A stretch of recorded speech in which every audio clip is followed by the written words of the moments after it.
Good morning everyone. चलिए आज जिस पर्टिकुलर टॉपिक के साथ, जिस पर्टिकुलर चैप्टर के साथ हम स्टार्ट करने वाले हैं, that is magnetism and matter. और मैग्नेटिज्म एंड मैटर का जो फोकस है इस पर्टिकुलर चैप्टर का, पहले उस क्रक्स पे बात कर लेते हैं, फिर straight away will dive into the whole chapter. And इस तरीके से इस पर्टिकुलर चैप्टर को हम देखने वाले हैं। क्या हमारा व्यू है, क्या हमारा स्कोप है इस चैप्टर को पढ़ने का। तो I have taken the 36 year content of NEET as a basis. Mains का भी जो आपका पूरा कंटेंट है उसको एज अ बेसिस रखा है साइड में। क्यों? बिकॉज अगर आप नीट की प्रिपरेशन कर रहे हैं तो एक स्टेप और ऊपर जाकर सोचना पड़ेगा। भले ही वो उस पर्टिकुलर जनरलाइज टॉपिक का या मल्टीपल मिक्सचर ऑफ टॉपिक का एक स्पेसिफिक वर्जन आपको क्वेश्चन के फॉर्म में पूछा जाता हो नीट में, but still you should have that much कि आप साइकोलॉजिकली प्रिपेयर्ड हैं दो चार वैसे क्वेश्चन देखने के लिए जो आपको एकदम ही पसीने छुड़वा दें। ठीक, that is what exam is, to get most out of it. ठीक, चलिए तो फोकस और इस पर्टिकुलर चैप्टर का जो फोकस है सीधा उस पर आते हैं। मैग्नेटिज्म एनसीईआरटी के हिसाब से कॉम्पिटिटिव जो आपका नाम है मैग्नेटिज्म, उसके अंदर एनसीईआरटी के हिसाब से दो चैप्टर आते हैं। First is moving charges and magnetism and second is magnetism and matter.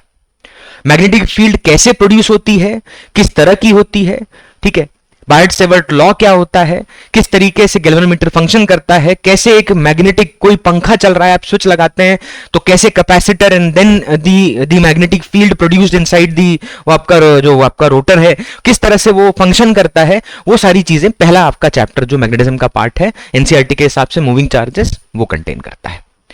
The other part, which is the magnetism and matter, is all about somewhat theoretical and hypothetical also. कुछ चीजों के हैं एनालिसिस, कुछ चीजों के basis हैं, कुछ चीजों के एक्सप्लेनेशन हैं जिनको हम प्रैक्टिकली प्रूव कर सकते हैं, but rest of the things are just based on a hypothetical assumption that जिससे हम पहले से डील कर चुके हैं। दैट इज इलेक्ट्रोस्टैटिक 1 के अंदर जो इलेक्ट्रिक डाइपोल था उसके बेसिस पे ये सारी चीजें समझाई जाएंगी। कुछ के हैं प्रूफ हैं, जैसे फेरोमैग्नेटिज्म कैसे डोमेन फंक्शन करता है फेरोमैग्नेटिज्म में, विच इज जो आपका मैग्नेटिक मटेरियल है। डोंट वरी, आएगा, ये सारी चीजें आएंगी, इसकी चिंता मत करिएगा। तो मैग्नेटिज्म एंड मैटर के अंदर जो फोकस है इस चैप्टर का, सबसे पहले उस पे आते हैं। तो पहला पार्ट पे जो आपका पहला पॉइंट है, solenoid is just like a bar magnet. Meaning क्या इंडिकेट करता है? It's a very direct point कि बार मैग्नेट के बारे में जानना है तो डील विथ सोलेनॉइड। सोलेनॉइड का मैथमेटिकल बेसिस है, डेरिवेशन है। शॉर्ट हो, ठीक है, सॉरी शॉर्ट नहीं, लॉन्ग सोलेनॉइड हो, ठीक है, या normal solenoid with some angle, mains में है वो पोर्शन, एडवांस के हिसाब से भी है। लेकिन बार मैग्नेट का कोई मैथमेटिकल प्रूफ हमारे पास यहां नहीं है। हमारे पास मतलब अप टिल जो हमारा नीट का सिलेबस है या एनसीईआरटी का जो स्कोप है। तो ये कह रहा है कि भाई अगर आपको बार मैग्नेट के बारे में जानना है तो don't go by the bar magnet itself, go by the solenoid and then think कि हाँ ये तो बार मैग्नेट जैसा ही है। वही हमारा स्टार्टिंग पॉइंट होगा। ठीक है, नेक्स्ट ये पॉइंट जो कन्वे करना चाहता है चैप्टर की, मैग्नेटिक मोनोपोल्स नॉट एग्जिस्ट, मतलब जैसे इलेक्ट्रिक डाइपोल होता है प्लस माइनस चार्ज के पेयर का, वैसे ही मैग्नेटिक डाइपोल होता है which is bar magnet north south के पोल का। क्या सिर्फ नॉर्थ पोल एग्जिस्ट करता है, क्या सिर्फ साउथ पोल एग्जिस्ट करता है? एनसीईआरटी के सिलेबस में नहीं करता, आफ्टर 12th करता है, बट डोंट रिमेंबर दैट, इसलिए बोलना नहीं। इससे हम गॉस लॉ निकाल के लाएंगे। ठीक है, किसका? इलेक्ट्रोस्टैटिक्स का नहीं, मैग्नेटिज्म का। नेक्स्ट पार्ट क्या है? It is possible to make magnets out of iron and alloys. ये चैप्टर का फोकस है, मतलब थर्ड फोकस है। क्या कन्वे करना चाह रहा है इससे? भैया नेचर में पहले से present magnet are not having that strength जो आपका पर्पस फुलफिल कर सके। तो what is the next step to do? Artificially produce them. और आर्टिफिशियली जो प्रेजेंट है अपने पास उसको मैग्नेटाइज करो, उसको मैग्नेटिक फील्ड दो, उसको स्ट्रेंथ दो। कैसे होगा? प्रोसेस है। लेकिन सबसे पहले जानना जरूरी नहीं है कि मटेरियल कौन कौन से हैं जिनको हम मैग्नेटिक फील्ड दे सकते हैं, जो मैग्नेटिक फील्ड बेयर करेंगे, ज्यादा, कम, अगेंस्ट, साथ, बहुत सारे फैक्टर्स आएंगे। ससेप्टिबिलिटी, मैग्नेटाइजेशन, मैग्नेटिक इंटेंसिटी, बहुत सारे टर्म्स हैं, देखते हैं। Permeability, relative, medium. ठीक, तो थर्ड एस्पेक्ट में will be discussing about the materials which are आपका ferromagnetic, paramagnetic and diamagnetic. Special cases भी हैं, देखते हैं, सॉफ्ट एंड हार्ड फेरोमैग्नेट, फिर सुपर कंडक्टर। ठीक, देखते हैं सब, क्यूरी लॉ। बेसिक बातें नाम बता दे रहा हूं ताकि सीक्वेंस में लगे, कुछ भी छोड़ना नहीं। अच्छा, नीट की फ्रीक्वेंसी क्या है इसकी? एक क्वेश्चन। क्या वो सिर्फ थ्योरी आती है? नहीं, न्यूमेरिकल भी होते हैं। बिकॉज इस चैप्टर का 60% पोर्शन आप समझ लीजिए contains numerical and 40% contains theory. Memorise and just question मिला, आपका 4 ऑप्शन में से कौन सा सही है चूज किया, काम खत्म. ठीक. तो फ्रीक्वेंसी है कितनी, एक क्वेश्चन की फ्रीक्वेंसी है इसकी, ध्यान दीजिएगा. और कौन पढ़ाने वाला है, by PAG sir. P stands for, जो P है इसमें आपका वो स्टैंड किसके लिए कर रहा है, फिजिक्स. A और G जो है वो किसके लिए, सिल्वर नहीं, सोना नहीं, सॉरी अभिषेक गौतम के लिए. ठीक है. तो लेट्स मूव ऑन, आगे बढ़ते हैं. और जो पर्टिकुलर क्रक्स है इस चैप्टर का, जो आपका मैप फ्लो है, उस पर फोकस करते हैं. तो हम किस तरह से आगे बढ़ने वाले हैं, ठीक है, ध्यान दीजिएगा. तो हम सबसे पहले एनटीए के सिलेबस पे आ जाते हैं, क्योंकि इस चैप्टर के अंदर जो सबसे एक बेसिक दिक्कत है वो है कि अर्थ मैग्नेटिज्म है या नहीं. श्योरली नहीं है. इसके लिए 2022 का सिलेबस देखिए, 2023 का सिलेबस देखिए, 2024 का सिलेबस देखिए, आपको अपने आप समझ आ जाएगा. बहुत बड़ा पोर्शन था अर्थ मैग्नेटिज्म जो इसमें नहीं है. तो earth magnetism has been removed. Earth magnetism लाल से लिखा, हैज बीन रिमूव्ड. तो अपना जो फोकस है वो जो यहां पे दे रखा है, इसी को मैंने एनसीईआरटी के हिसाब से एकदम क्रक्स करके एकदम कॉम्पैक्ट जो आपका कंटेंट है उसको बनाया है. कुछ बेस जो आपकी बहुत बढ़िया बुक्स हैं उनके क्वेश्चंस हैं एग्जांपल के, and then will go to PYQ जिनके एग्जिस्ट करते हैं. And based on analysis numerical जितना यहां पे इंपॉर्टेंस है, वैल्यू बेस्ड क्वेश्चन जितना इंपॉर्टेंट है, उतना ही यहां पर आपका थ्योरी बेस्ड क्वेश्चन भी है. सिलेबस ये रहा एनटीए के हिसाब से. चैप्टर का नाम है magnetic effect of current and magnetism. उन्होंने क्या किया है, एक दो जो आपके एनसीईआरटी के 2 चैप्टर हैं उसके लिए कॉमन नाम दे दिया है यूनिट 13 करके, और उसमें सेकंड पैराग्राफ में ये syllabus that belongs to magnetism and matter part. इसमें ये सारी चीजें हैं जो हम एक एक करके डिस्कस करेंगे. ठीक है. अब इस सिलेबस पे जाने से पहले मैं थोड़ा सा कंसेप्ट मैप पे बात कर लूं. ठीक है. तो कंसेप्ट मैप क्या है, क्या तरीका होगा, क्या फ्लो होगा अपना इसको पढ़ने का. तो सबसे पहले किस चैप्टर की बात हो रही है, मैग्नेटिज्म एंड मैटर. सबसे पहले पार्ट से होते हुए कहां पहुंचेंगे, the dipole analogy. Dipole analogy का मतलब क्या है, जैसे इलेक्ट्रिक डाइपोल होता है वैसे मैग्नेटिक डाइपोल होता है, कोरिलेशन एस्टैब्लिश करते हैं सेम. फिर वहां से सेकंड रास्ता लेके हम पहुंचेंगे गॉस लॉ, किसका, इलेक्ट्रोस्टैटिक्स का, नहीं मैग्नेटिज्म का. वहीं से तीसरा रास्ता लेंगे और तीसरे रास्ते से हम कहां पहुंचेंगे, मैग्नेटिक प्रॉपर्टीज ऑफ मटेरियल, जहां पे हम बात करेंगे 3 तरह के मटेरियल एग्जिस्ट करते हैं जिनको अलग अलग तरीके से मैग्नेटाइज किया जा सकता है, प्रॉपर्टीज है उनकी. ठीक. फिर यहीं से हम निकलेंगे, इस पर्टिकुलर पॉइंट से हम निकलेंगे, चौथा रास्ता लेके पहुंचेंगे magnetisation and magnetic intensity, which are कुछ टर्म्स हैं, बेसिक टर्म है. 3 और 4 में थोड़ा सीक्वेंस आगे पीछे हो सकता है, डोंट वरी, बिकॉज पहले आप टर्म समझेंगे, मतलब जो आपके पहले आप टर्म समझेंगे तभी आप मटेरियल के बारे में जान पाएंगे कि कैसे उसको डिफरेंशिएट करेंगे. तो डोंट वरी अबाउट दिस, ये पूरा अपना सीक्वेंस होगा. और लास्ट रास्ता क्या होगा, रिवीजन से हम कहां पहुंचेंगे, वापस इस चैप्टर के एंड पे, जो 3 पॉइंट हमें कन्वे करने थे. चलिए आगे बढ़ते हैं. अब सबसे पहला जो टॉपिक है दैट इज डाइपोल एनालॉजी. अब डाइपोल एनालॉजी क्या कंटेन करता है, तो डाइपोल एनालॉजी कंटेन्स, ध्यान दीजिएगा, डाइपोल एनालॉजी क्या कंटेन करता है. तो कुछ बेसिक, मतलब जो आपका बेसिक इंट्रोडक्शन है वो मैं दे दे रहा हूं पहले, ताकि दिमाग को क्या सोचना है वो ध्यान दें. सबसे पहले एक पॉजिटिव चार्ज है, एक नेगेटिव चार्ज है, उन दोनों के बीच में कुछ सेपरेशन है 2l, या लेट्स से l है, अभी उसकी चिंता नहीं करते, लेट्स से l है. ठीक है, या 2l रखो, पढ़ा वैसे ही था इलेक्ट्रिक डाइपोल के लिए, तो यहां पे भी क्या इनके बीच का सेपरेशन 12 क्या इंडिकेट कर रहा है, ये इंडिकेट कर रहा है कि इनके बीच का एक पॉइंट है मिड पॉइंट, और यहां से यहां डिस्टेंस l है और यहां से यहां डिस्टेंस l है. So don't confuse yourself. ठीक. और एक l वेक्टर है, जो l vector starts from the negative charge and ends at the positive charge. This is the l vector. इसको कैपिटल L कहते हैं, नहीं तो आप कंफ्यूज होंगे कि सर वो 2l लेके है. ठीक है. तो l वेक्टर की लेंथ कितनी है, 2l, which is the separation between the charges, and there is a mid point. ये मिड पॉइंट है, ये मिड पॉइंट है, मिड पॉइंट. ठीक है. अब हम कौन सा डाइपोल है, ये कौन सा डाइपोल है, तो हम मान के चलते हैं शॉर्ट डाइपोल. उसी एनालॉजी को लेना है, एनसीईआरटी के हिसाब से बात हो रही है, तो ये शॉर्ट डाइपोल है. और शॉर्ट डाइपोल में कुछ कुछ टर्म्स होते हैं, कुछ कुछ बातें होती हैं जो अपने को पता होनी चाहिए. क्या, वो ध्यान से सुनिएगा जल्दी से एकदम. ये है इलेक्ट्रिक डाइपोल. एग्जांपल के तौर पे HCl, H plus Cl minus, 2 equal magnitude के charge having different polarity separated by a fix separation is called as electric dipole. जहां जाएंगे साथ जाएंगे, because there is a bond between them. ठीक. अब ये है शॉर्ट डाइपोल. कौन सा, इलेक्ट्रिक, नेगेटिव पॉजिटिव, 2l क्या है, कंफ्यूज मत हो, मैंने कहा ना उनके बीच का सेपरेशन है 2l. अब l लिख चाहे x लिख चाहे y लिख, कुछ भी लिख, मैटर क्या करता है, सेपरेशन. ठीक. अब इसके लिए सबसे पहली क्वांटिटी होती है which is called as dipole moment. Dipole moment is defined as magnitude of any one of the charge because same है into the L vector. What is L vector? The length vector between them.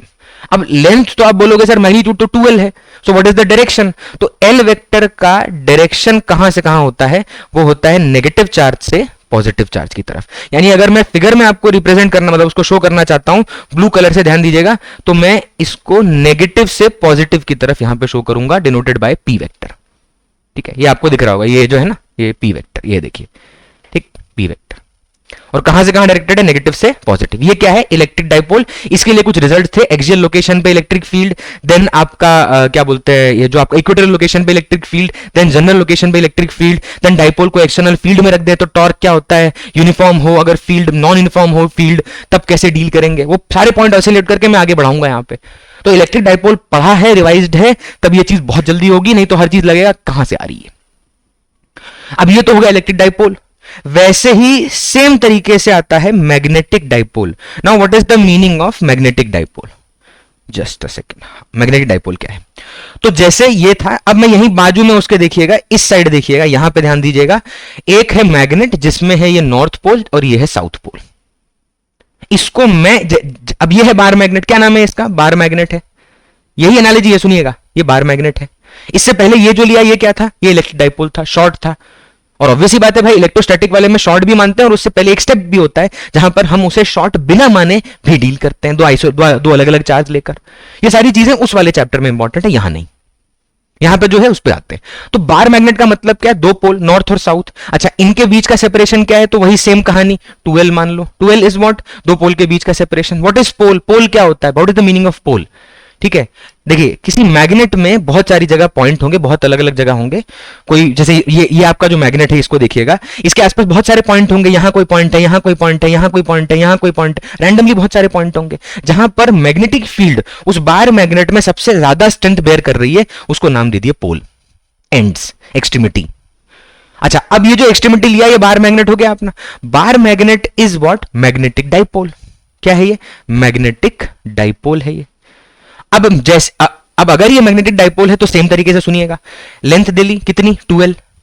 अच्छा, तो जैसे electric dipole का dipole moment था वैसे बार magnet का भी dipole moment होता है which is defined as m vector. And उस m वेक्टर का जो रिजल्ट होता है वो होता है m multiplied by l vector.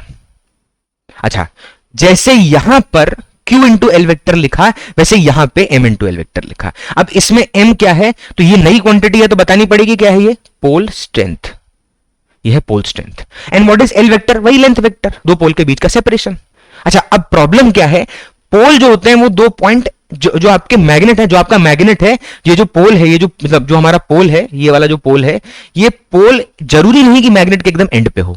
तो यहां पे दो तरह की लेंथ होती है. एक होता है ज्योमेट्रिक लेंथ यानी पूरी लेंथ मैग्नेट की, और एक होता है मैग्नेटिक लेंथ यानी पोल के बीच का सेपरेशन. तो जब हम मैग्नेटिक मोमेंट एक बार मैग्नेट का निकालते हैं, एक बार मैग्नेट का मैग्नेटिक मोमेंट निकालते हैं, तो हम जो एल वेक्टर मल्टीप्लाई करते हैं वो कौन सा होता है? मुझे बताइए. तो वो पोल के बीच का सेपरेशन है, यानी that is magnetic length. But questions में अभी आइसोलेट ज्यादा होता नहीं ना, इस पे स्ट्रेस देते हैं, बट आपको समझ आना चाहिए कि ज्योमेट्रिक कौन सी है? पूरी लेंथ बार मैग्नेट की, और पोल के बीच का लेंथ है मैग्नेटिक लेंथ. तो हो गया m इंटू एल वेक्टर. अच्छा, जैसे यहां पर एल वेक्टर था लेंथ वेक्टर, तो लेंथ का मैग्नीट्यूड कितना है? 2l. And what is the direction of L vector? तो L vector is directed from. भाई मैंने जब आजू बाजू फिगर बनाई तो कहीं ना कहीं आपको समझ तो आ गया होगा कि एनालॉजी दिखाने के लिए ऑब्वियसली बात है मैं सेम तरह से फिगर बनाऊंगा. तो यहां पे आपने पॉजिटिव चार्ज बनाया, ये नेगेटिव चार्ज बनाया, यहां पे आप देखिए नॉर्थ बनाया और यहां पे ये बनाया साउथ. तो कहीं ना कहीं नॉर्थ रिजेंबल पॉजिटिव चार्ज यानी plus m and south resemble negative charge यानी माइनस m. तो आपका सवाल आएगा सर ये m है क्या? अरे जैसे आप 2 कूलम या 4 कूलम में ज्यादा कौन है? 4 कूलम कैसे पता चला? उस नंबर से, उस क्वांटिफिकेशन से. वैसे यहां पे पोल की स्ट्रेंथ ज्यादा है कि कम, दो मैग्नेट को कंपेयर करने के लिए वो m से पता चलेगा सेम तरीके से. तो ये हो गया magnetic moment which is directed from, बोलिए भाई, directed from south to north. क्यों? South resembles negative, north resemble positive. ये याद रखो. क्या ये प्लस m और माइनस m अलग हो सकते हैं? नहीं. क्या प्लस q और माइनस q अलग हो सकते हैं? क्या आइसोलेटेड पॉजिटिव चार्ज इलेक्ट्रोस्टैटिक में नेगेटिव चार्ज एग्जिस्ट करता है? यस. यहां हो सकता है? नहीं. ये हुआ आपका डाइपोल एनालॉजी। अच्छा, इस डाइपोल एनालॉजी को और स्ट्रेंथ देते हैं और स्ट्रांग बनाते हैं। तो इसमें क्या करना है, एनालॉजी क्या होती है? एनालॉजी का मतलब होता है जो यहां पढ़ रखा है वो सीधा यहां अप्लाई करना है, just by a small change. ध्यान से देखना क्या। अब मैं एक इलेक्ट्रिक डाइपोल अगर मैंने यहां पर कंसिडर किया है तो उसके लिए इलेक्ट्रिक फील्ड होगी किसी लोकेशन पर, उसका रिजल्ट होगा। उस रिजल्ट को कैसे कन्वर्ट करना है मैग्नेटिक पार्ट में, वही हमारा टॉपिक का डिस्कशन होगा। बस उसके लिए एक चीज मैं बता दे रहा हूं, एनालॉजी एस्टैब्लिश करने के लिए इलेक्ट्रोस्टैटिक्स से आएगा एप्सिलॉन नॉट और मैग्नेटिज्म वाले पार्ट से आएगा mu naught. What is the replacement between them, क्या एक्सचेंज है इन दोनों का? जहां जहां फॉर्मूले में इलेक्ट्रोस्टैटिक में एप्सिलॉन नॉट दिखे वहां लिखो 1 बाय म्यू नॉट, और जहां जहां डाइपोल मोमेंट दिखे पी वेक्टर वहां लिखो एम वेक्टर, यानी magnetic moment vector, magnetic moment vector, magnetic moment vector. तो ये इसका एनालॉजी है। यानी जहां ये दो रिप्लेसमेंट याद कर लिए अपन ने, ये दो रिप्लेसमेंट याद कर लिए अपन ने, अब सारे के सारे रिजल्ट हम मैनेज कर सकते हैं। यही एनालॉजी है। इसी बात को समझाने के लिए मैं आगे बढ़ता हूं और फिर उसका एप्लीकेशन देखेंगे। तो what is the theory for dipole analogy? Theory क्या है उसके लिए फिगर बाजू में बना रहा हूं, ध्यान से देखिएगा। ठीक है, यहां पर हमारे पास एक बार मैग्नेट है। ठीक है, ये जस्ट अ सेकेंड, आगे काहे भाग रहा है भाई? हाँ, यहां पे हमारे पास एक बार मैग्नेट है। थोड़ा छोटा बनाते हैं, बार मैग्नेट, सॉरी, हाँ, एक बार मैग्नेट है। ध्यान दीजिएगा, बोर्ड पे इस तरफ बना रहा हूं मैं, यहां पे ध्यान दीजिएगा, फिर क्वेश्चन पे जाएंगे बाद में। ठीक है, तो ये अपने पास एक बार मैग्नेट है जिसका ये वाला जो पोल है वो है साउथ पोल और ये वाला जो पोल है वो है north pole. Try to remember electric dipole, then बहुत आसान है और क्वेश्चन सीधा हो जाएगा 2 मिनट में। तो साउथ और नॉर्थ पोल ले लिया। ठीक, अब देखिएगा, क्या ये दोनों पोल अलग हो सकते हैं? नहीं। ठीक है, प्रिपरेशन के लिए जितना लोड लेना है वो लिए बिना क्या सिलेक्शन एक्सपेक्ट कर सकते हैं? नहीं। तो दोनों चीजें लिंक्ड हैं? यस। क्या आइसोलेट करने से होगा? ना। बहुत बढ़िया। अब साउथ और नॉर्थ पोल ये अपने ने बार मैग्नेट लिया, इसमें एक लाइन यहां मैं बना रहा हूं, ये येलो कलर की लाइन आपको दिखेगी, सॉरी थोड़ा, हाँ, ये बना दिया। ये कौन सी लाइन है? ये जो बनाई अभी, ये जो पास कर रही, ये जो पास कर रही है, ये कौन सी लाइन है? तो इसको बोलते हैं एक्सियल लोकेशन, एक्सियल लाइन है ये। ठीक है, और एक लाइन ये बना दी मैंने जो इसके परपेंडिकुलर है और सेंटर से पास कर रही है, ये लाइन, वो वर्टिकल वाली। और ये जो लाइन है इसको हम नाम दे देंगे इक्वेटोरियल लाइन। ठीक, अच्छा, एक्सियल लोकेशन का, सॉरी आगे भाग गए क्या? हाँ सॉरी, एक्सियल लोकेशन, ध्यान दीजिएगा भाई, एक्सियल लोकेशन का, हाँ ठीक है, एक्सियल लोकेशन का जो ये पॉइंट ले लिया यहां पर, लेट्स से इसको नाम दिया ए, एक्सियल लोकेशन, और यहां पर एक पॉइंट ले लिया, उसको नाम दिया ई, यानी इक्वेटोरियल लोकेशन। ये देखिएगा, ये जो पॉइंट है इक्वेटोरियल, ये वाला, और ये कौन सा? एक्सियल। अब इन दोनों पॉइंट पे इस बार मैग्नेट से मैग्नेटिक फील्ड लिखनी है जिसका मैग्नेटिक मोमेंट है एम वेक्टर, यानी एम वेक्टर। ठीक, दो फॉर्मूले हैं, दोनों लिखूंगा, बाजू में सीधा उसका एप्लीकेशन ले लेंगे और फिर आगे बढ़ जाएंगे। तो अब यहां पे ये दो पॉइंट पे अपने को मैग्नेटिक फील्ड लिखनी है। तो मैग्नेटिक फील्ड क्या होगी? What will be the formula? तो मैंने क्या बोला, इलेक्ट्रिक वाले में जहां एप्सिलॉन नॉट दिखे वहां लिख 1 बाय म्यू नॉट, और जहां आपको P दिखे इलेक्ट्रिक डाइपोल मोमेंट वहां लिखो M। ठीक है, अब यहां पे एक्सियल लोकेशन पे लिखते हैं भाई इलेक्ट्रिक फील्ड, सॉरी क्या बोल, मैग्नेटिक फील्ड। देखा, इतना एनालॉजी, इतना सिमिलैरिटी है कि नाम गलत बोल दे रहा है आदमी। चलिए, तो एक्सियल लोकेशन पे लिखते हैं। तो एक्सियल लोकेशन पे जो आपका मैग्नेटिक फील्ड होगा, बी एट ए पॉइंट लिख रहा हूं मैं, डायरेक्ट रिजल्ट। ठीक है, रिजल्ट को देखिएगा, वो होगा 1/4। क्या रिजल्ट था एक्सियल के लिए? इलेक्ट्रोस्टैटिक में याद करना, इलेक्ट्रोस्टैटिक में एक्सियल के लिए क्या होता है? तो वो होता है 1/4 pi epsilon not P upon R cube. किसके लिए? शॉर्ट डाइपोल के लिए, इलेक्ट्रिक एक्सियल लोकेशन पे। और इक्वेटोरियल, इक्वेटोरियल पे क्या होता है? इलेक्ट्रिक फील्ड एट इक्वेटोरियल, तो वो होता है 1/4 पाई एप्सिलॉन नॉट, अच्छा यहां पे 2 लगा दिया, और यहां P/R क्यूब। एक छोटा सा मिस्टेक था, रेक्टिफाई किया मैंने अभी बोलते टाइम, ये वाला 2P। ठीक है, एक्सियल लोकेशन पे जो इलेक्ट्रिक फील्ड है वो है 1/4 pi epsilon not 2P upon R cube, और इक्वेटोरियल लोकेशन पे जो इलेक्ट्रिक फील्ड है वो 1/4 pi epsilon not P/R cube. What is P? Electric dipole moment. What is R? The separation of that point. मतलब यही आप मतलब जो आपका जो फिगर है उसको ध्यान से देखिएगा, ये है शॉर्ट बार मैग्नेट और वहां शॉर्ट इलेक्ट्रिक डाइपोल। अब इसका जो लेंथ है वो और जो सेंटर से हमने दूरी मानी है उन पॉइंट के लिए वो है r। यानी ये जो डाइपोल है, ध्यान दीजिए, जो डाइपोल है, इस ये आपका सेंटर है, ये सेंटर है, इस सेंटर से कितनी दूरी पे है हम, ये एक्सियल लोकेशन कितनी दूरी पे, r लोकेशन पे। सेम इसी सेंटर से इक्वेटोरियल कितनी दूरी पर है, r लोकेशन पे। ठीक, सेम। अब ये जो एक्सियल और इक्वेटोरियल लोकेशन पे लिया, वहां हमने डिस्टेंस लिया r। अब ये शॉर्ट का मतलब क्या है, r is very much greater than the 2l। What is 2l? The separation between the poles, assumption है, तो शॉर्ट बन गया। अब उसका फॉर्मूला लिखते हैं, चलिए, ठीक है, उसका फॉर्मूला लिख रहा हूं मैं, देखिएगा। तो b एट a क्या होगा, तो 1/4 पाई एप्सिलॉन नॉट की, 1/एप्सिलॉन नॉट की जगह पे क्या लिखेंगे, म्यू नॉट, तो पलट के ऊपर चला जाएगा, और 2m upon r cube. Same way में इक्वेटोरियल लोकेशन पे जो मैग्नेटिक फील्ड होगा b a t due to the bar magnet, वो होगा 1/4 पाई एप्सिलॉन नॉट की जगह पे ऊपर भेज दो म्यू नॉट, और p की जगह m अपॉन r क्यूब। ये हो गया फॉर्मूला, ठीक। अच्छा, रही बात डायरेक्शन की, तो जैसे एक्सियल लोकेशन पे डाइपोल में होता था कि जिस डायरेक्शन में इलेक्ट्रिक फील्ड लाई करती है उसी, मतलब सॉरी, जिस डायरेक्शन में आपका इलेक्ट्रिक डाइपोल मोमेंट लाई करता है उसी डायरेक्शन में इलेक्ट्रिक फील्ड भी लाई करती है, ठीक। वैसे ही यहां पर भी एक्सियल लोकेशन पे जिस डायरेक्शन में मैग्नेटिक डाइपोल मोमेंट लाई करेगा उसी डायरेक्शन में फील्ड भी लाई करेगी। यानी अब आप नोटिस करिए इस बार मैग्नेट को, बार मैग्नेट में ये रहा नॉर्थ और ये रहा साउथ, तो magnetic dipole moment is directed from south to north, इसीलिए ये डायरेक्शन हो गया आपका एम वेक्टर का, और एक्सियल लोकेशन पे भी वही डायरेक्शन होगा मैग्नेटिक फील्ड वेक्टर का, सेम डायरेक्शन। जो डायरेक्शन मैग्नेटिक मोमेंट का वही डायरेक्शन मैग्नेटिक फील्ड का।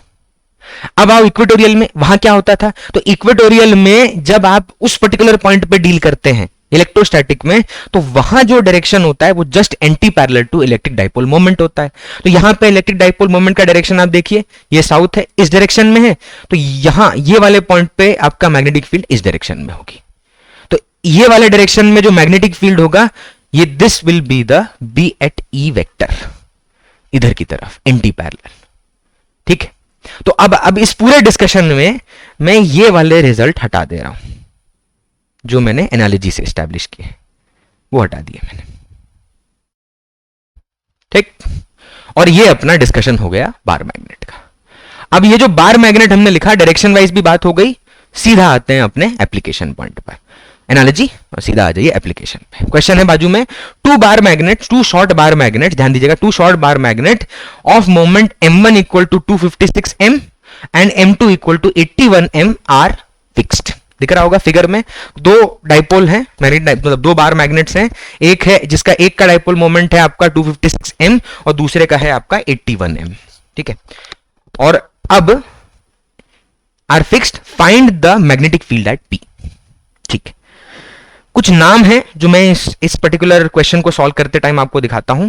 देखिए, मैं अब ये जो फिगर आपको क्वेश्चन में दी हुई है, मैं इस फिगर को यहां पर दोबारा से बना रहा हूं, और रिजल्ट जो बाजू में लिखा है उसको मैं डायरेक्ट यूज करने वाला हूं। तो सबसे पहले मुझे ये पूरा मैग्नेट जो बना हुआ है, देखिए जैसे ये वाला बार मैग्नेट है m1, और कितना दूरी पर पॉइंट है 4d यहां से परपेंडिकुलर, और ये वाला m2 है, ये जो है आपका m2 है, और इससे कितना दूरी पर ऊपर की तरफ देखिए 3d डिस्टेंस पर, और पॉइंट दिख रहा है वहां, ठीक। और वहां पे नेट फील्ड निकालना है इस पूरे सिस्टम, मतलब इस पूरे सेटअप की वजह से।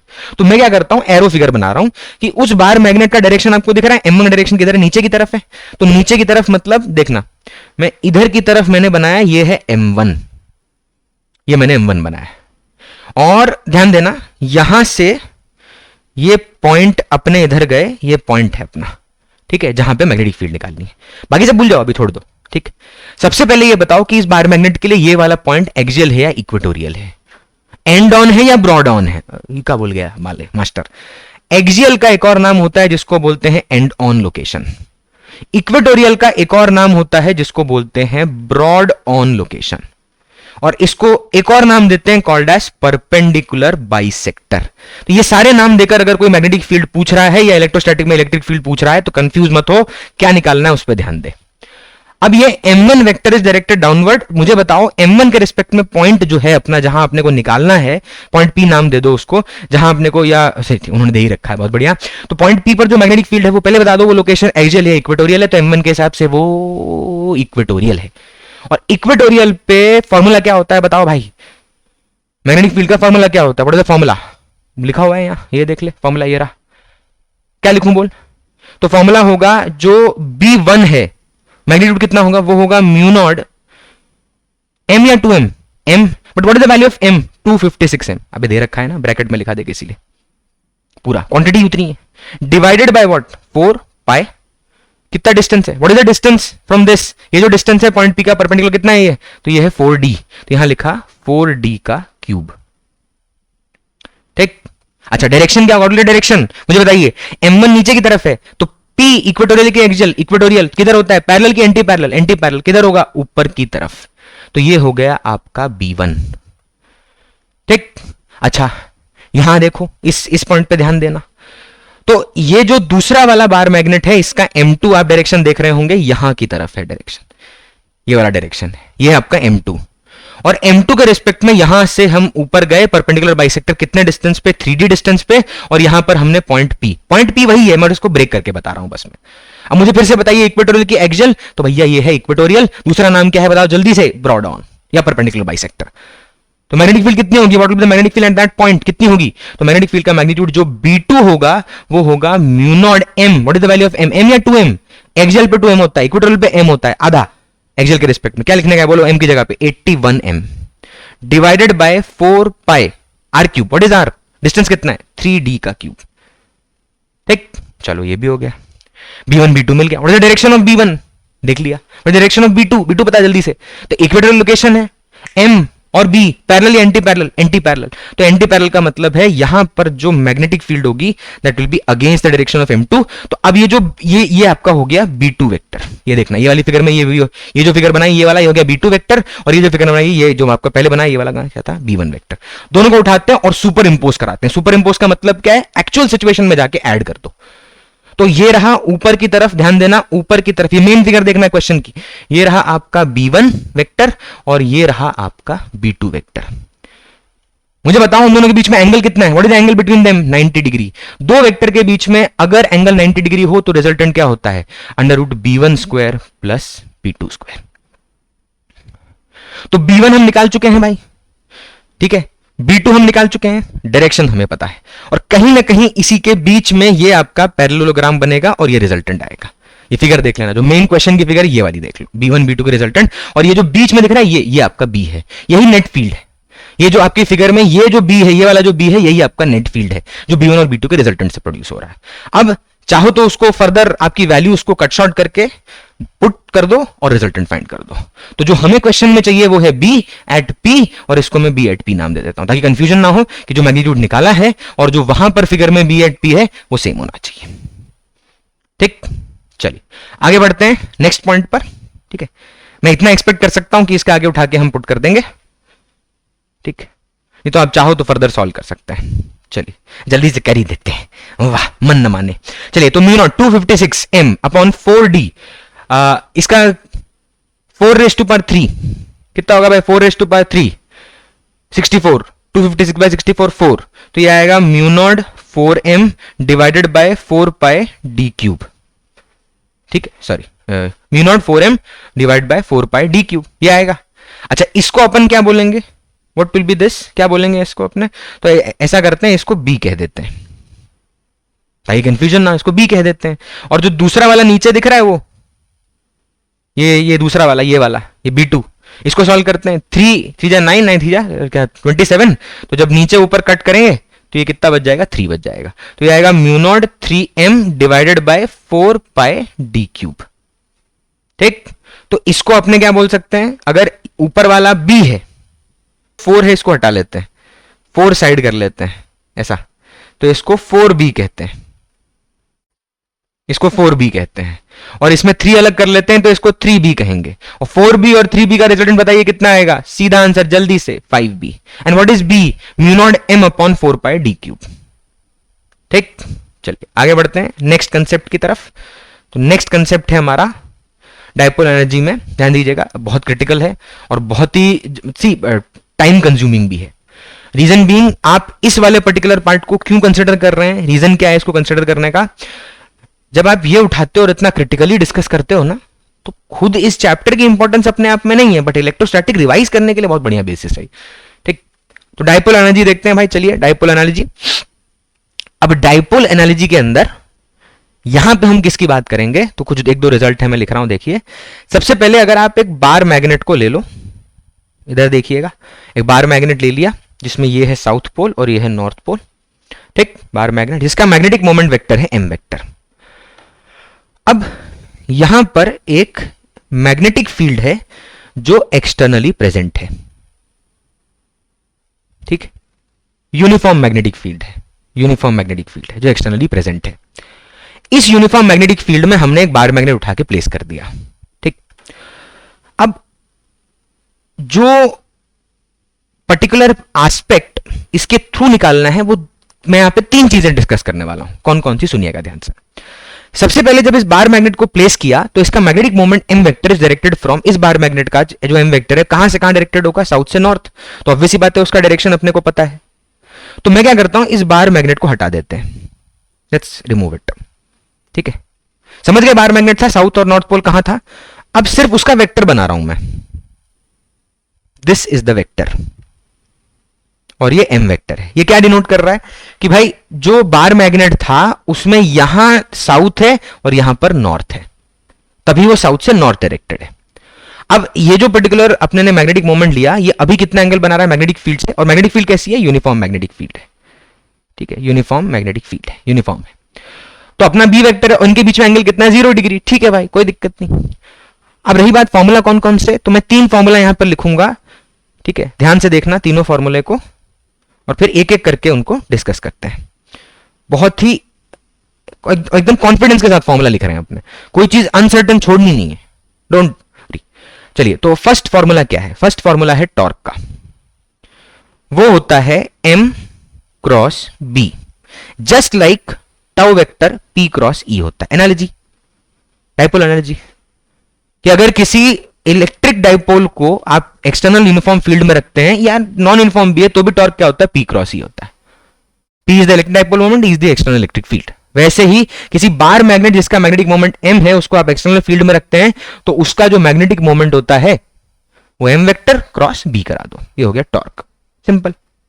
अच्छा, नेक्स्ट फॉर्मूला क्या है, potential energy of dipole in external magnetic field, uniform obviously, वो हो गया माइनस एम डॉट बी, जैसे किसी इलेक्ट्रिक डाइपोल के लिए फॉर्मूला होता था माइनस पी डॉट ई,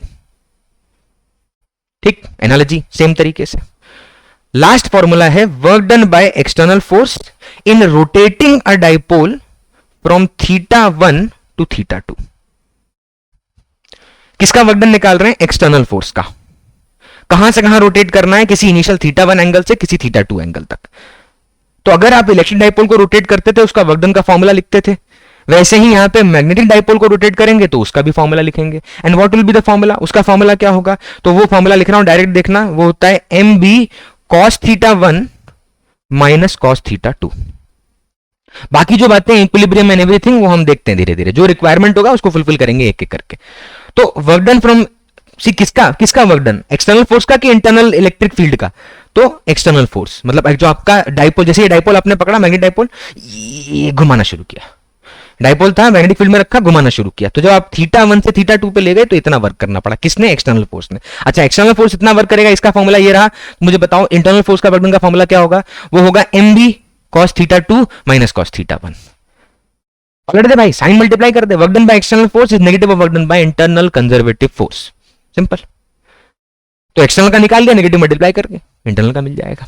θ1 कौन सा एंगल है, what is θ1, initial angle, what is θ2, final angle, ये बहुत जरूरी है, तभी फॉर्मूला यूज होगा, नहीं तो वही माइनस प्लस में ही दिक्कत हो जाएगी कि प्लस 20 या माइनस 20 कौन सा टिक करें, ऑप्शन में दोनों है, सब कुछ आते हुए भी लास्ट में -1 ही मिला मार्क्स में, आंसर में नहीं। तो चलिए अब इस क्वेश्चन पे आ जाइए सीधा, इसके बेसिस पे बात करते हैं। क्वेश्चन है magnet having magnetic moment 10 to the power 4 ampere metre square, यानी एक मैग्नेट है जिसका मैग्नेटिक मोमेंट, ध्यान दीजिएगा कितना है, तो मैग्नेटिक मोमेंट है 10 to the power 4 ampere metre square, ठीक है, मैग्नेटिक मोमेंट, बहुत बढ़िया।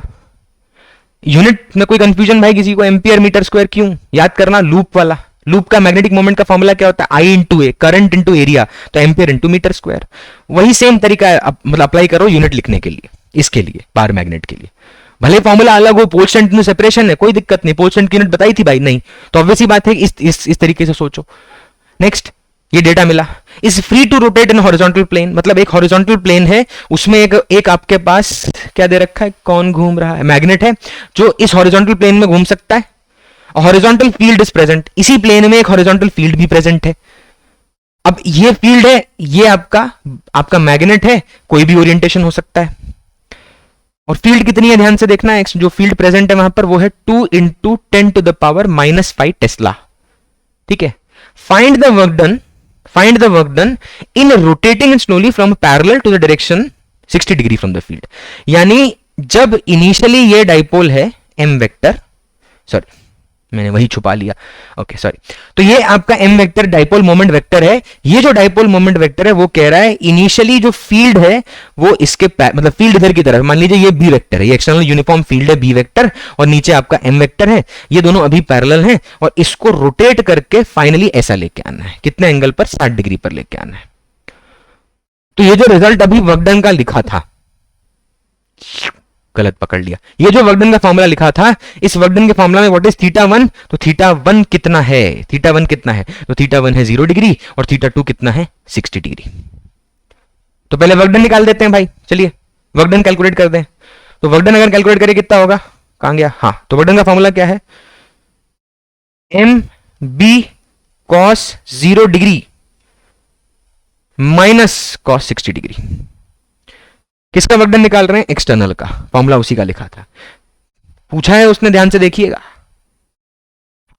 देखिए अब एक बात आई, क्वेश्चन ने डिफाइन नहीं किया है किसका वर्क डन चाहिए, एक्सटर्नल का या इंटरनल का। जब कुछ ना बोले तो किसका वर्क डन निकालना है, एक्सटर्नल का, ऑब्वियसली इंटरनल का डिफाइन करेगा। ये क्वेश्चन का ये एनालिसिस के बेसिस पे पता चल रहा है, ये कोई ऐसा नहीं कि एक क्वेश्चन करती पता चल गया कि अच्छा, ये बहुत सारे क्वेश्चन करके when you analyse you get to know कि भैया ये जो पर्टिकुलर पॉइंट है इसमें अगर कुछ ना बोला हो तो एक्सटर्नल ले ले, इंटरनल बोला है तो कर, नहीं तब तक एक्सटर्नल निकाल। उसका फॉर्मूला cos θ1 यानी इनिशियल माइनस cos θ2 यानी फाइनल। तो ये जो आपका वैल्यू निकल के आएगा वो कितना आएगा, एम बी cos 0 कितना होता है 1 और cos 60 कितना होता है 1/2, तो फाइनल आंसर आएगा एम बी बाय 2। ये अपना फाइनल आंसर हो गया। एम की वैल्यू दे रखी है, बी की वैल्यू दे रखी है, जल्दी से पुट करें, बाय 2 करके you can obtain the work done. चलो बहुत बढ़िया। अब क्या बोल रहा है, what is the torque needed to maintain in this position, यानी अगर 0 डिग्री पैरेलल पोजीशन से 60 डिग्री पे ले गए तो वहां पर कितना टॉर्क एक्सर्ट करना पड़ेगा। तो टॉर्क का फॉर्मूला है m cross b, magnitude wise open करेंगे क्या आता है, एम बी साइन थीटा। क्या आता है फॉर्मूला भाई, एम बी साइन थीटा। कौन सा फॉर्मूला, ये रहा। कहां से मिला, ऑब्वियसली ये रहा, इसी को तो निकाल के ये वाला वर्जन निकाल लिया, मैग्नीट्यूड निकाल लिया, वही पूछ रहा है। एम की वैल्यू दे रखी है, हाँ, बी की वैल्यू दे रखी है, हाँ, साइन थीटा में थीटा कितना है 60, बिकॉज उस ओरिएंटेशन में मेंटेन करके रखना है। अच्छा सोचो, अगर आप उसको 60 डिग्री पे छोड़ दोगे तो क्या वहीं टिका रहेगा कि वापस आ जाएगा, बोलो। इलेक्ट्रिक डाइपोल याद कर, इलेक्ट्रिक डाइपोल अगर आप उसको इक्विलिब्रियम से हटा देंगे भाई, ये इसी तरफ फील्ड है, इसी तरफ डाइपोल भी है, आप रोटेट करके यहां छोड़ देंगे तो क्या होगा मुझे बताइए। इलेक्ट्रिक डाइपोल में क्या होता था, तो वो वापस आ जाता था, रुक पाता नहीं था तो आगे भाग जाता था, तो ऑसिलेशन स्टार्ट कर देता था। उस पर भी क्वेश्चन है, देखते हैं, नीट का ही 2024 का सवाल है, ठीक, तो ऑसिलेशन शुरू कर देता था। ठीक, तो आप अगर इसको हल्का सा ऐसे पलट करके छोड़ देंगे तो ऑसिलेशन करने लग जाएगा, यानी वापस तो आएगा ना, तभी कोई रिस्टोरिंग फोर्स होगा, तभी तो नीडल वापस आ रहा है, उसी ओरिएंटेशन में आ रहा है जहां पे टॉर्क आपका पैरेलल होने पे 0 था। बिकॉज जब मैग्नेट और मैग्नेटिक फील्ड पैरेलल होंगे तो उनके बीच में एंगल कितना होगा, 0 डिग्री, और 0 डिग्री होने की वजह से टॉर्क 0 हो जाएगा। ठीक, तो उस ओरिएंटेशन में मेंटेन करने के लिए बस चेंज क्या करना है, यहां पे एम बी साइन थीटा की जगह पे लिख दो sine 60, you know M, you know B, so you can find the torque. चलिए आगे बढ़ते हैं। नेक्स्ट है डाइपोल एनर्जी में, ध्यान से देखिएगा, बाजू में एक बहुत बढ़िया, ये इस तरह के क्वेश्चन बहुत मजेदार होते हैं क्योंकि इतना कुछ एनालाइज करवाते हैं, दिमाग घूम जाए आदमी का एकदम ही कतई। अब जो एग्जांपल है, एप्लीकेशन है, उस पर जाने से पहले थोड़ा सा बातें होंगी फोर्स और टॉर्क पर। चलिए एग्जांपल लेते हैं। अब मैं बार मैग्नेट, फिर से वही मतलब बात है, दोबारा बनाने की जरूरत नहीं है, अब समझ चुके हैं क्या करेंगे। तो ये जो व्हाइट कलर से मतलब सॉरी येलो कलर से शो किया, ये है M vector. What is M vector, this is showing a bar magnet, और क्योंकि वेक्टर इधर मतलब इस तरफ डायरेक्टेड है, इसका मतलब यहां पर होगा इस तरफ क्या होगा साउथ, और इस तरफ क्या होगा नॉर्थ। ठीक, वो बार बार बोलने की जरूरत नहीं है। और ये हमारा इस तरफ फील्ड है, फील्ड इधर की तरफ है, यूनिफॉर्म फील्ड है, ये बी वेक्टर है, रेड कलर से जो शो कर रखा है वो, चलिए ये मैग्नेटिक फील्ड है, यूनिफॉर्म नॉन यूनिफॉर्म बात देखते हैं। ये मैग्नेटिक फील्ड है, तो पहले क्या करते हैं, यूनिफॉर्म मान के शुरू करते हैं। ठीक है, सिंपल है, इजी होगा समझना। तो पहले वो मानते हैं, क्योंकि यही डिस्कशन इलेक्ट्रिक में भी होता है, बट अभी क्वेश्चन कर रहे हैं, ऑब्वियसली बात दोबारा रिपीट होगा सेम कुछ।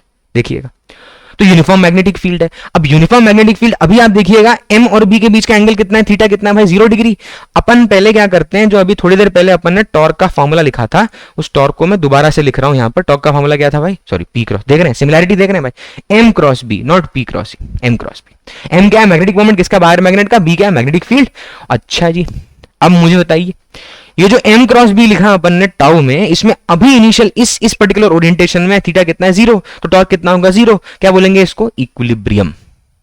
टॉर्क जब 0 होगा क्या बोलेंगे, इक्विलिब्रियम।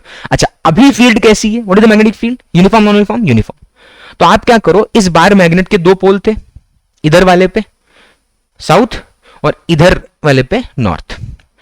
आप इसको जैसे वहां डील करते थे ना पॉजिटिव और नेगेटिव चार्ज मानकर, वैसे यहां पे सोचो कि ये है -m और ये है +m। तो 2 अलग अलग पोल मान लिया आपने ने, जैसे पॉजिटिव और नेगेटिव चार्ज। अच्छा, एनालॉजी है तो हाइपोथेटिकल होगा, ऑब्वियसली बात है, वहीं से कोरिलेट होगा। अब जो +m है यानी नॉर्थ पोल है, उसको पॉजिटिव चार्ज मान, और मैग्नेटिक फील्ड आपको दिख रहा है किधर की तरफ है।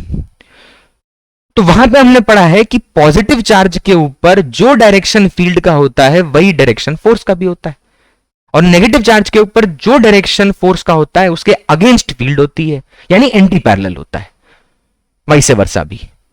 तो +m वाले जो आपका पोल है, दोनों अलग नहीं है भाई, लेकिन समझने का तरीका देखो। तो ये जो आपका +m वाला है, ध्यान दीजिएगा, जो +m वाला है उसके ऊपर इधर की तरफ फोर्स लगेगा, ये +m पे देख रहा है किधर की तरफ फोर्स लगेगा, जिस तरफ फील्ड है, जिस तरफ फील्ड है देखना भाई।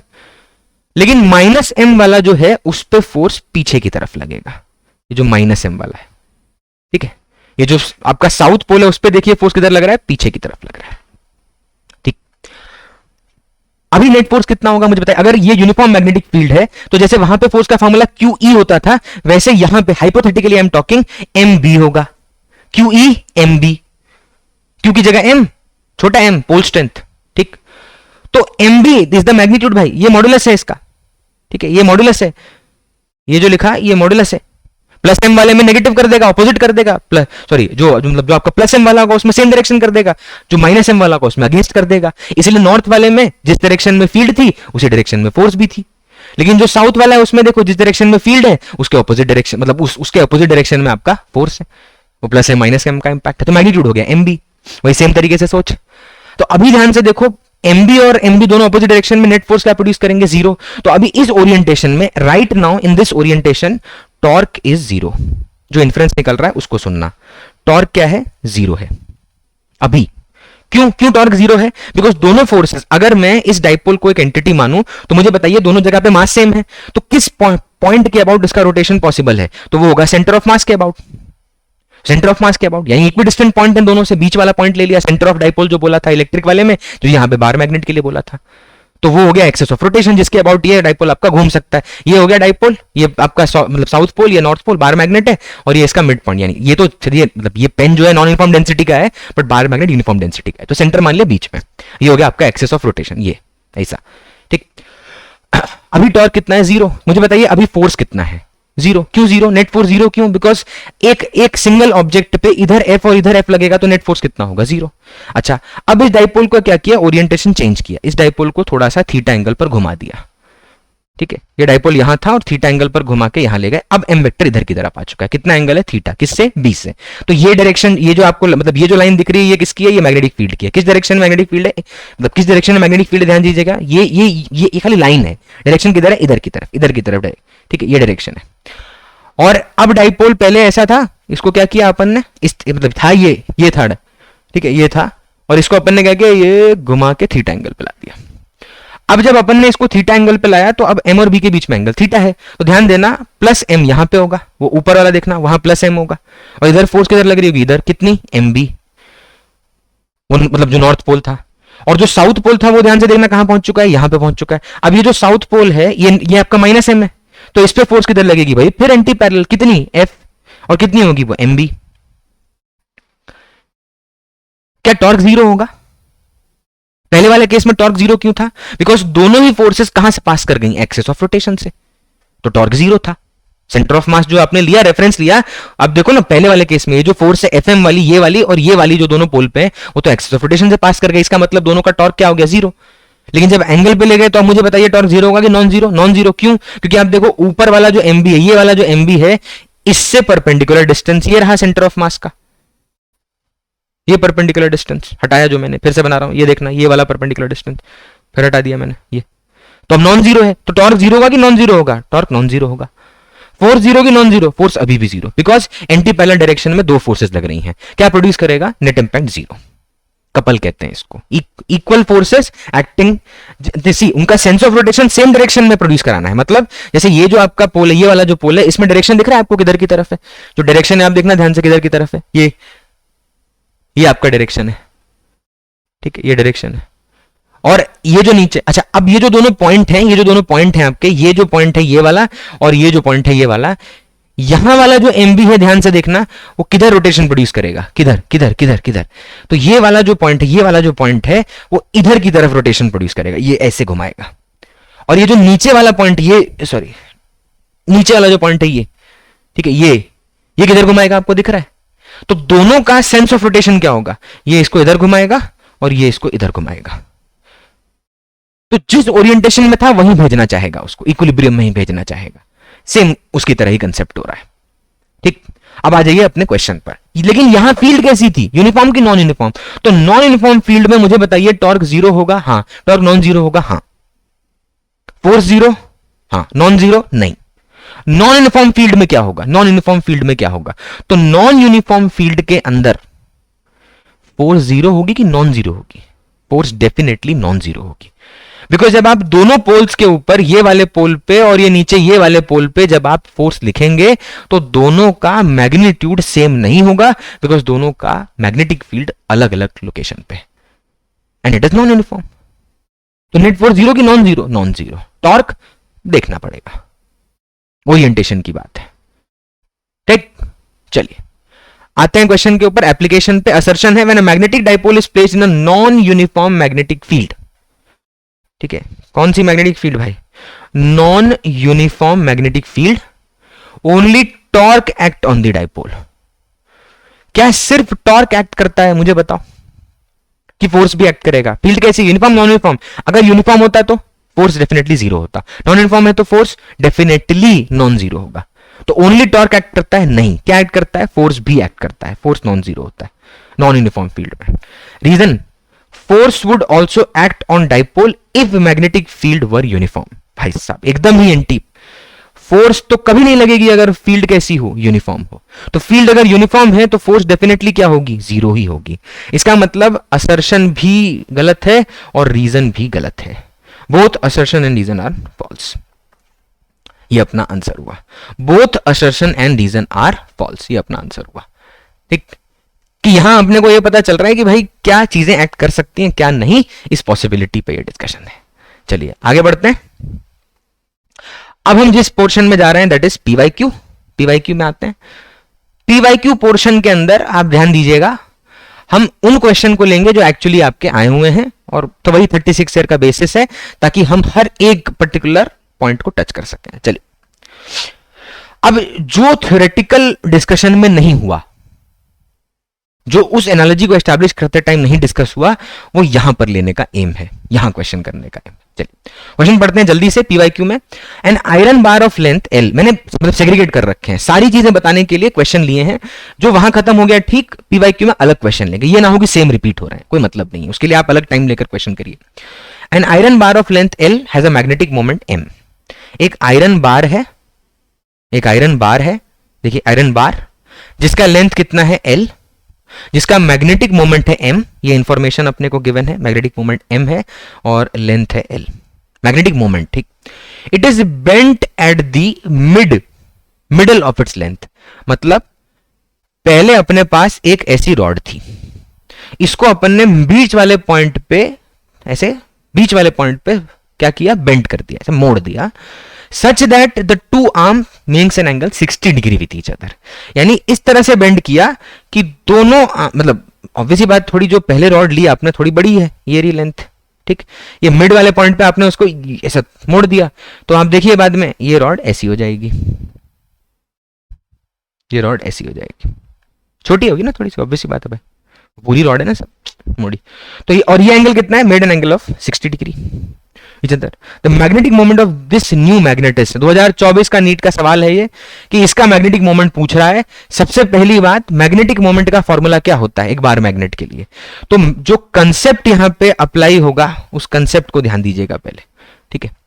अब कंसेप्ट ये है कि बार मैग्नेट के लिए मैग्नेटिक मोमेंट का फॉर्मूला था pole strength multiplied by separation. 12 की चिंता मत करो, वापस आ जाओ, ठीक। तो ये अपना सिंपल भाई जो अपना बार मैग्नेट था, ये वाला मान लीजिए साउथ है, ये वाला नॉर्थ है, और मैग्नेटिक मोमेंट नॉर्थ से साउथ डायरेक्टेड है एम वेक्टर, ठीक। मिड पॉइंट पे ब्रेक कर दिया। अच्छा, तो कैसे इंपैक्ट होता है देखिए, उस कंसेप्ट को समझा रहा हूं मैं। यहां पे एक बड़ा सा ब्रॉड थोड़ा सा मैं बार मैग्नेट ले रहा हूं, थोड़ा सा ब्रॉड एक बार मैग्नेट बना रहा हूं मैं, ठीक है। ब्रॉड एक ऐसा बार मैग्नेट बना देता हूं मैं, ये वाला साउथ पोल है और ये वाला नॉर्थ पोल है, ठीक। अच्छा, मैग्नेटिक मोमेंट का फॉर्मूला क्या है, what is the formula for magnetic moment, तो बार मैग्नेट के लिए मैग्नेटिक मोमेंट का फॉर्मूला होता है m into L vector. What is m vector, capital M वाला क्या है, ये क्या है, ये है मोमेंट किसका, बार मैग्नेट का। एंड व्हाट इज दैट, क्या होता है उसका फॉर्मूला, होता है m into L vector. What is m, pole strength, what is L vector, length vector between the poles, ठीक। अब m है पोल स्ट्रेंथ, पोल स्ट्रेंथ, और ये L क्या है, separation between pole, directed from north to, sorry directed from south to north, ठीक। अब कैसे अफेक्टेड होगा अगर ये बार मैग्नेट को काटा जाए, तोड़ा जाए, ठीक है। जैसे आपने बेंड किया, तो बेंड करने का मतलब क्या है, ये आपने उसी एक पर्टिकुलर, ये जो आपका एलिमेंट था उसी को आपने तोड़ मरोड़ के 2 शेप दे दिया, और थोड़ा बेंड कर दो 3 बन जाएंगे, तो नेट मैग्नेटिक मोमेंट निकालना पड़ेगा। कैसे जाएंगे, कैसे अफेक्टेड रहेगा, तो पहले वो सुन लो, ठीक है। भाई ऑब्वियस ही बात है, सिर्फ क्वेश्चन सॉल्व करना पर्पस नहीं है, होल चैप्टर समझना पर्पस है। सिर्फ क्वेश्चन करना होता है धड़ाधड़ एकदम शो ऑफ करके मैं आग लगा देता क्वेश्चन करके, लेकिन वो तरीका नहीं है, अभी हम कंसेप्ट सीख रहे हैं, तो हर एक question will be dealt like that. चलिए, तो यहां पे m वेक्टर है, m into L, separation, moment, strength. अच्छा, बार मैग्नेट 2 तरीके से कट कर सकते हैं, एक इस तरीके से और एक इस तरीके से। जब आप एक्सियल यानी एक्सिस के अलोंग ही बार मैग्नेट को, ये जो लाइन देख रहे हैं आप, ये वाली, ये जब कट कर देते हैं तो आप नोटिस कर रहे हो ये जो क्रॉस सेक्शनल एरिया है, ये जो क्रॉस सेक्शनल एरिया है, फील्ड कहां से निकलती होगी भाई, नॉर्थ पोल से निकलती है बार मैग्नेट की फील्ड। तो इधर से बहुत सारी फील्ड लाइंस ऐसे निकलती होंगी, जस्ट जैसे निकलती होंगी, और क्लोज लूप बनाती, magnetic field line open loop में, क्लोज लूप में भाई, क्लोज लूप में, तो क्लोज लूप बनाती हुई ये जो नॉर्थ पोल है, इनसे फील्ड लाइन निकल के ऐसे क्लोज लूप बनाती हुई कहां एंटर करेंगी, साउथ में। तो यहां पर आके ऐसे एंटर कर रही हैं। अब ये मत बोलना कि सर ये तो आपने ओपन लूप बनाया, अरे भैया फिगर बनाने पे टाइम पास नहीं कर रहे हैं, कंसेप्ट पे फोकस करो, और ये अंदर लाइन्स होंगी उसके, ठीक है। तो जब आप इसको इस डाइपोल के मतलब बार मैग्नेट के एक्सिस के अलोंग कट करते हो, तो मुझे बताओ क्या पोल्स के बीच का सेपरेशन चेंज होगा अगर आप इस लाइन के अलोंग कट कर रहे हैं तो? नहीं। जैसे मान लीजिए ये मेरा फोन है, ठीक है, ये बार मैग्नेट है, ये नॉर्थ पोल और ये साउथ पोल। फील्ड लाइंस की चिंता मत करो, नॉर्थ साउथ कहां है समझो, ये एक्सिस है, यहां से एक लाइन पास कर रही है इमेजिनरी, वो एक्सिस है, इसको एक्सियल लोकेशन कहा, यहां पर कोई पॉइंट लिया तो, और यहां कोई पॉइंट लिया तो उसको इक्वेटोरियल कहा। तो ये जो फोन है, जब इसको मैं यहां से काटूंगा, मतलब इसके 2 बिस्किट की तरह अगर ये 2 पार्ट कर दूं, छोटे छोटे बना दूं, कट कर दूं इस एक्सिस मतलब लाइन में, तो क्या इफेक्ट होगा, क्या चेंज होगा मुझे बताइए। क्या क्रॉस सेक्शन चेंज होगा बार मैग्नेट का? यस, क्रॉस सेक्शन चेंज होगा। उससे क्या इफेक्ट आएगा, लेंथ पे, एल पे, वो मैग्नेटिक मोमेंट के एल पे इफेक्ट आएगा या एम पे इफेक्ट आएगा? तो मैं कह रहा हूं एम पे इफेक्ट आएगा। क्यों? Because M is pole strength, कितनी फील्ड लाइंस ओरिजिनेट हो रही हैं उस पर डिपेंड करेगा। जब आप उसको आधा कर देंगे, मान लीजिए आपने इस पर्टिकुलर बार मैग्नेट के 2 हिस्से कर दिए, ठीक है, इसी बार मैग्नेट के 2 हिस्से किए, और किस तरीके से वो हिस्से दिख रहे हैं मैं नीचे ही उसके बना रहा हूं ताकि आपको एक आइडिया लगे कि क्या कहना चाह रहे हैं। ये 2 हिस्से हैं, कैसे कट किया है वो भी समझना, ठीक। ये मतलब ऐसा एक्सिस में अलोंग काट दिया। अब इन दोनों में आप सोचिए लेंथ तो एल ही रहेगी, ऊपर वाले की जो बार मैग्नेट की थी, ऊपर वाले बार मैग्नेट की जो थी वही इसकी भी लेंथ रहेगी अभी भी, ऑब्वियसली। क्या चेंज हो गया? Pole strength. तो अगर मान लीजिए आपने इसको इक्वली कट किया, दोनों हिस्से इक्वली कट दें, तो इसका पोल स्ट्रेंथ m/2 हो जाएगा, इसका पोल स्ट्रेंथ भी m/2 हो जाएगा। क्वेश्चन बहुत आसान है भाई, अगर मुझे सिर्फ क्वेश्चन करके दिखाना है वो ना 2 सेकंड लगेगा। वेक्टर एडिशन आता है ना, under root a² + b² + 2ab cos theta, खत्म क्वेश्चन वहीं पे, a और b लिखा, काम खत्म। 10 सेकंड ना लगे इस सवाल को करने में, ओरली वो भी वेक्टर एडिशन कर रखा है। लेकिन क्या मेरा पर्पस सिर्फ क्वेश्चन सॉल्व करके दिखा देना है? नहीं, पूरा फर्दर एंड तक लेके जाना है, ठीक। और हर एक एस्पेक्ट को टच करते हुए, क्योंकि ये टॉपिक मैंने लिया नहीं, इंपॉर्टेंट है, दो कम से कम मैं बता रहा हूं, हर अल्टरनेट 6 साल उठा के देख ले, हर अल्टरनेट ईयर पे मिलेगा।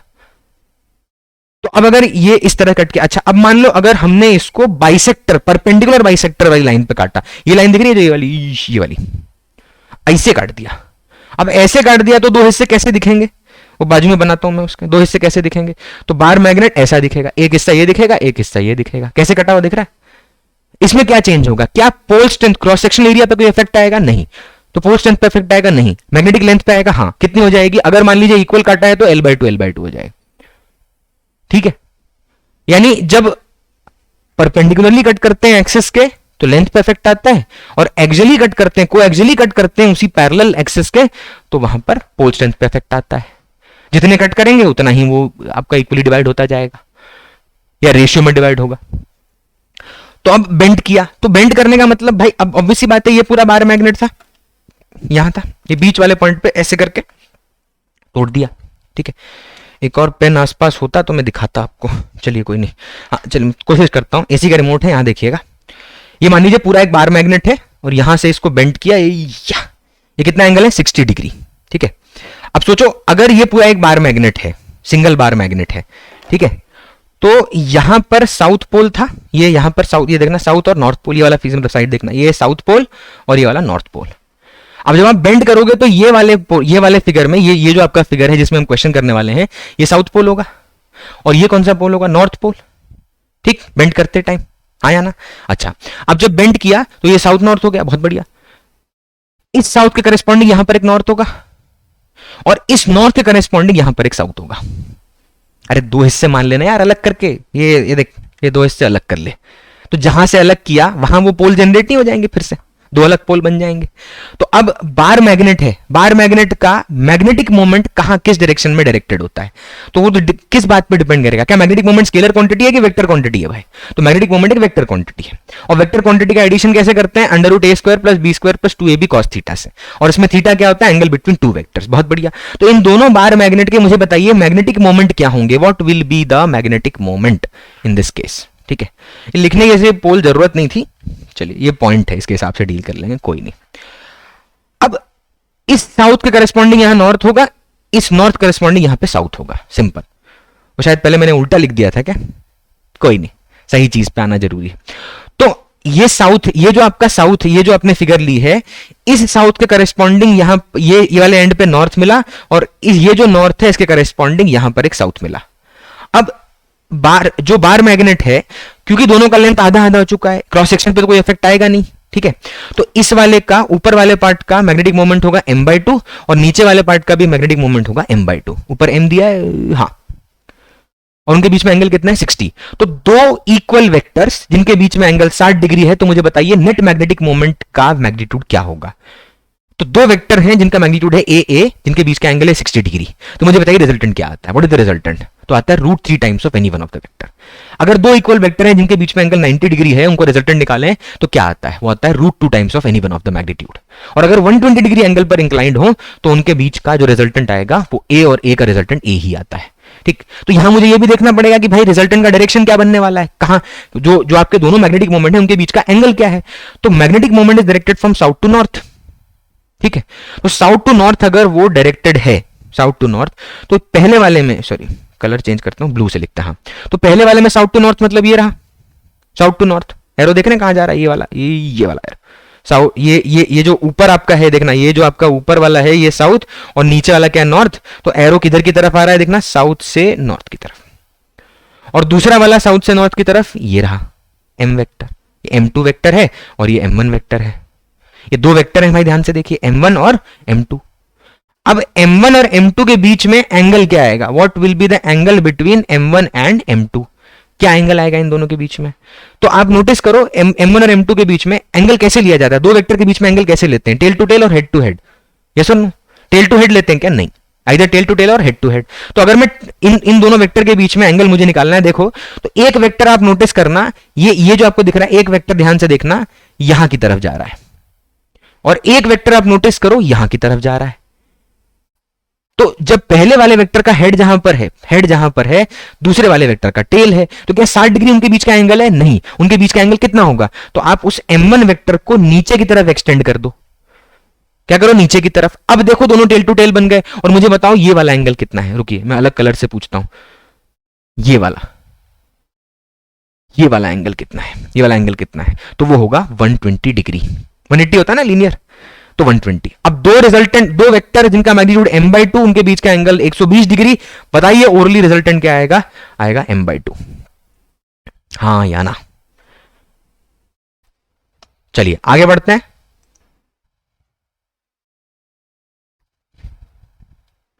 चलिए नेक्स्ट सवाल ले लिया आपने, जल्दी सवाल पढ़ लेते हैं भाई पहले।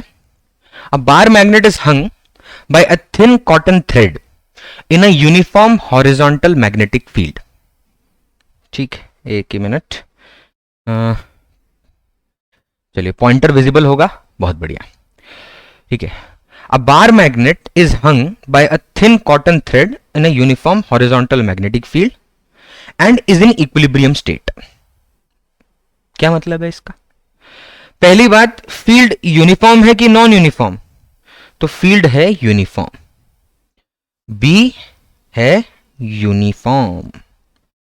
अच्छा, यूनिफॉर्म फील्ड में मुझे बताइए किसी बार मैग्नेट को अगर प्लेस करें तो टॉर्क जीरो होता है कि नॉन जीरो, कि दोनों पॉसिबिलिटी होती है? दोनों होती है, डिपेंड करेगा वो तो। क्योंकि फॉर्मूला क्या होता है? टॉर्क का फॉर्मूला क्या है भाई?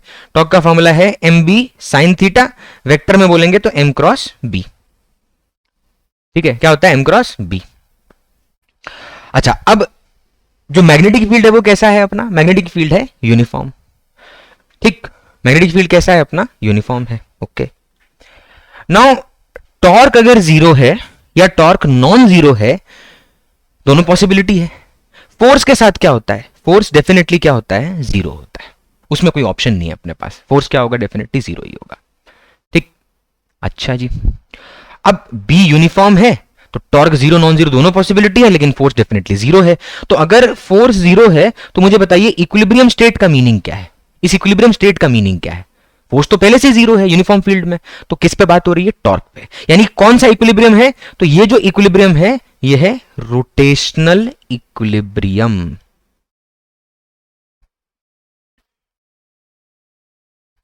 ठीक है, क्या है? Rotational equilibrium. अब रोटेशनल इक्विलिब्रियम अपन लेके चल रहे हैं, इसका मतलब टॉर्क जीरो होगा तो इक्विलिब्रियम होगा, टॉर्क नॉन जीरो होगा तो इक्विलिब्रियम नहीं होगा। तो मुझे बताइए टॉर्क का फॉर्मूला है M B sine theta. Sine theta की वैल्यू जीरो कब कब होती है एक साइकिल में? तो 0 डिग्री पे और 180 डिग्री पे।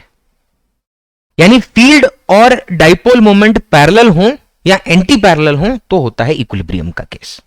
ओके, तब होता है अपना इक्विलिब्रियम। बहुत बढ़िया। अब इक्विलिब्रियम होने का मतलब, मैं इसमें 180 मानूंगी जीरो, तो भाई कुछ नहीं डिफाइन किया और इक्विलिब्रियम बोला, इसका मतलब मैं 0 डिग्री मान के चलता हूं। तो इनिशियल ओरिएंटेशन डाइपोल का फील्ड के रिस्पेक्ट में किस एंगल पर है? 0 डिग्री पर है। बहुत बढ़िया।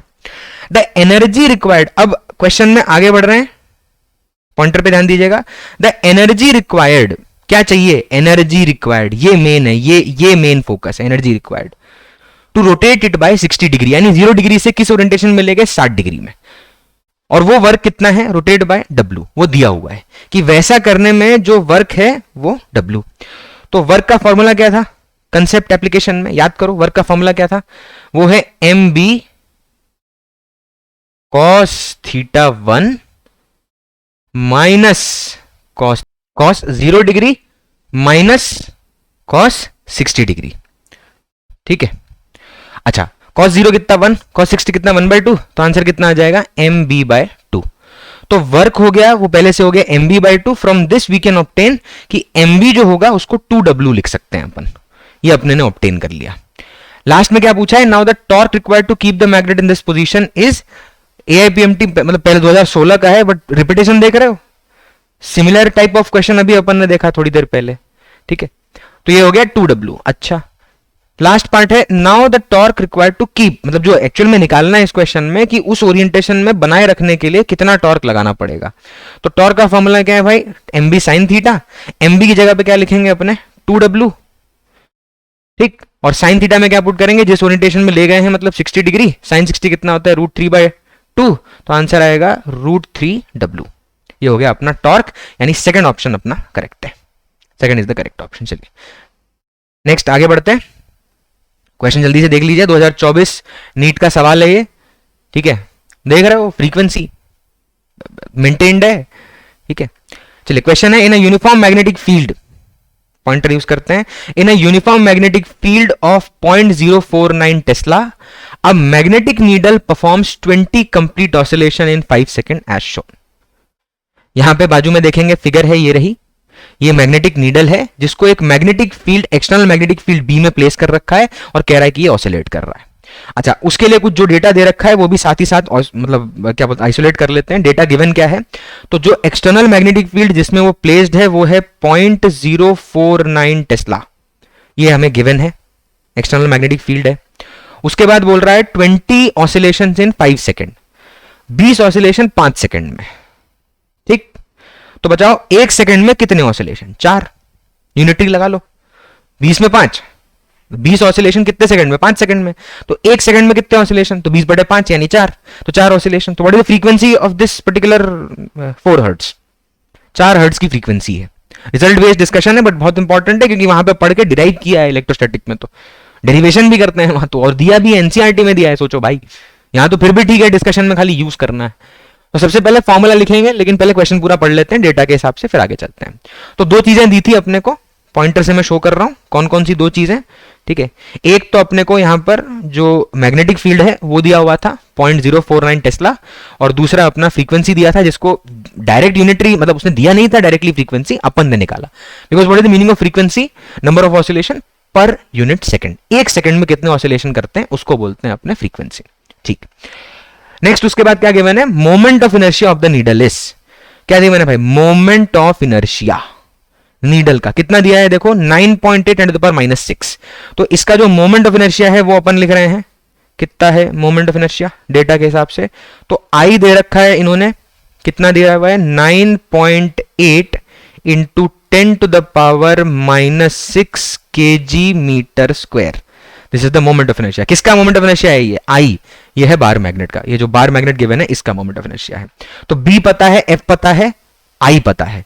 अब फिर से पॉइंटर देखिएगा ध्यान से, if the magnitude of magnetic moment, ये चाहिए, इज दिस, ओहो, इंटीजर बेस्ड क्वेश्चन, मेंस में ऐसे क्वेश्चन आते हैं जिसमें इंटीजर होता है, अपने को इंटीजर को मार्क करना होता है, बट यहां पे इंटीजर बेस्ड कोई अलग तरह का बबलिंग नहीं होता, इसलिए अपने को 4 ऑप्शन में से चूज करना होता है, ठीक।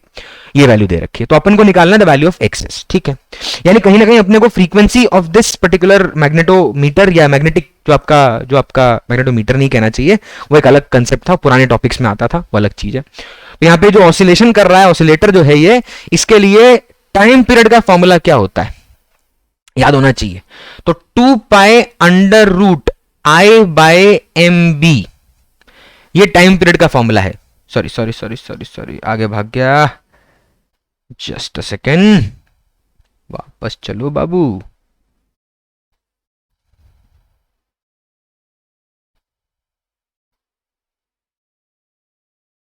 हाँ, तो टाइम पीरियड का फॉर्मूला क्या है, 2π√I/mb।